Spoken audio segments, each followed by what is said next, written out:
విజయనగరములో నివసించుచున్న ప్రజలకు ఎలుకల బాధ భరించరానిదైనది. ప్రభుత్వము ప్రజలను పిల్లులను పెంచమని ప్రోత్సహించినది. రాయలవారు ప్రభుత్వోద్యోగులకు పిల్లులను ఉచితంగా ఇప్పించారు. పిల్లులను పెంచుటకు పాలు అవసరము కావున ఒక్కొక్క ఆవును కూడా ఇప్పించినారు. ప్రభుత్వోద్యోగులతో పాటు కవులకు, పండితులకు కూడా ఒక్కొక్క పిల్లిని, ఒక్కొక్క ఆవును ఇచ్చినారు. అందరితో పాటు రామకృష్ణ కవికి కూడా ఒక పిల్లిని, ఒక ఆవును ఇచ్చినారు. అందరినీ పిల్లిని బాగా పెంచాలని హెచ్చరించాడు. ఇట్లు జరుగుతుండగా రాయలవారు తాము ప్రభుత్వోద్యోగులకు ఇచ్చిన పిల్లిలను చూచి బాగా పెంచిన వారికి బహుమతి ఇవ్వబడనున్నట్లు ప్రకటించారు. తమ వద్ద నుండి పిల్లులను తీసుకుని వెళ్లిన వారంతా వాటిని పౌర్ణమి నాడు తప్పక తీసుకుని వచ్చి చూపించాలని ఆజ్ఞాపించారు. ఆ ప్రకటన విషయం రామకృష్ణ కవి తెలుసుకుని ఆలోచనలో పడ్డాడు. ఇంతలో ఆ రోజు రానే వచ్చింది. అందరూ పిల్లలు తీసుకుని ఆ స్థానానికి వచ్చారు. పిల్లలు ఒక్కొక్కటి బాగా బలిసి ఉన్నవి. అతిగా బలిసి అడుగు తీసి అడుగు వేలేక ఆయాసపడే స్థితిలో ఉన్నవి. ఎలుక కనపడినా పరుగెత్తి వెళ్లలేనంత లావుగా ఉన్నవి.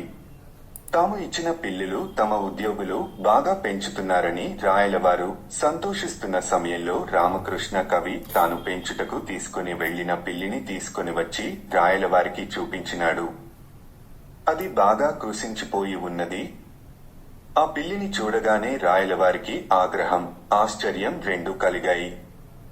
రామకృష్ణ కవిగారు, మీ పిల్లి ఇలా ఉండడానికి కారణం ఏమిటని అందరు పిల్లులు ఒకదానికంటే ఒకటి బలిసి ఎంతో అందంగా ఉండగా మీ పిల్లి బక్కచిక్కి ఉందే? మేము ఇచ్చిన ఆవు పాలు దీనికి పట్టడం లేదా అని అడుగగా రామకృష్ణుడు వినయంగా, మహాప్రభు, ఈ పిల్లిని పెంచడంలో నేను పడిన తిప్పలు ఇన్ని అన్నీ కావు. అస్సలు పాలు ముట్టదు. ఆకలితో చాలా బాధపడుతూ ఉండేది. ఆ ఆకలి తీర్చుకొనుటకు రాత్రింబగళ్లు మేల్కొని ఉండి కనబడిన ఎలుకనన్నిటినీ చంపి తినసాగింది. క్రమంగా ఇరుగు పొరుగు ఇండ్లలో కూడా దూరి ఎలుకలను వేటాడి తిని ఆకలి తీర్చుకోసాగింది. అందువలన రామకృష్ణుని ఇంటిలో గాని ఇరుగు పొరుగు ఇండ్లలో గాని ఎలుకలు లేవు. ఎప్పుడూ దీని దృష్టి ఎలుకల మీదే. దీని పుణ్యమా అని మేమేగాక మా ఇరుగు పొరుగు ఇండ్లలోని వారు కూడా ఎలుకల బాధ లేక హాయిగా ఉన్నారు అని చెప్పినాడు. రామకృష్ణుని మాటలు విని రాయలవారిగాక సభలో ఉన్న మంత్రులు, మున్నగువారు కూడా ఎంతో ఆశ్చర్యపడ్డారు. రాయలవారు ఆయన మాటలు నమ్మలేదు. ఒక రాజభటుని పంపి పాలు తెప్పించి ఒకచోట పెట్టించారు. తమ పిల్లితో ఆ పాలు త్రాగించండి అని ఆజ్ఞాపించారు. రామకృష్ణుడు పట్టుకుని ఉన్న పిల్లిని తీసుకుని వెళ్లి పాల ముందు నిలబెట్టాడు. అది ఆ పాలను చూడగానే పారిపోయింది. రామకృష్ణుడు ఎంత ముందుకు నెట్టినా అది పాల వద్దకు పోక వెనుకకు తిరిగి వస్తున్నది. అది చూచి అంతా ఆశ్చర్యపడసాగారు. రామకృష్ణ కవి గురించి తెలిసిన రాయలవారు మాత్రం రామకృష్ణుని మాటలు నమ్మలేదు. లోకంలో పాలు త్రాగని పిల్లి ఉంటుందా? రామకృష్ణుడేదో కొంటె పని చేసి ఉంటాడు. అందువల్లనే ఈ పిల్లి పాలు త్రాగుటకు భయపడుతున్నది అని ఆ పిల్లిని దగ్గరకు తెప్పించుకొని దాని నోరు పరీక్షించి చూచినారు. పిల్లి మూతి కాలిన మచ్చలు కనబడినవి. నాలుక చివర వాతపడినట్లున్నది. వాటిని చూచి రాయలవారు కోపించి, రామకృష్ణ కవి, పిల్లి పాలు త్రాగకుండా మీరేదో చత్కారం చేసినట్లు గ్రహించాము.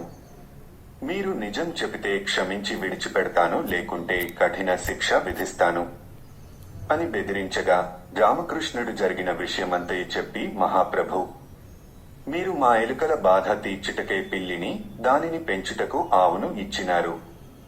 ఆ పిల్లి వలన మా ఇంటిలోని ఎలుకల బాధయేగాక మా ఇరుగు పొరుగుల ఎలుకల బాధ కూడా పోయినది.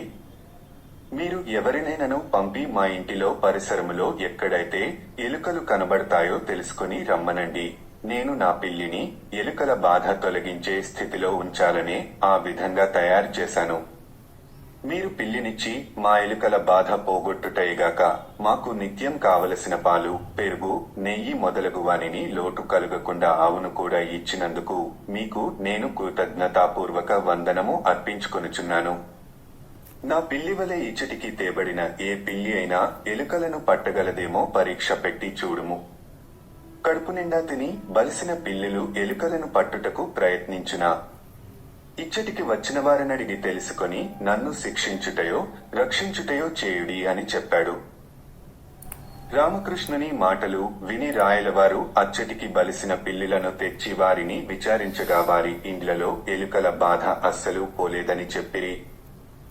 రామకృష్ణుని ఇంటి పరిసరములలో నున్నవారిని విచారించగా తమకు ఎలుకల బాధ ఏమాత్రం లేదని చెప్పిరి.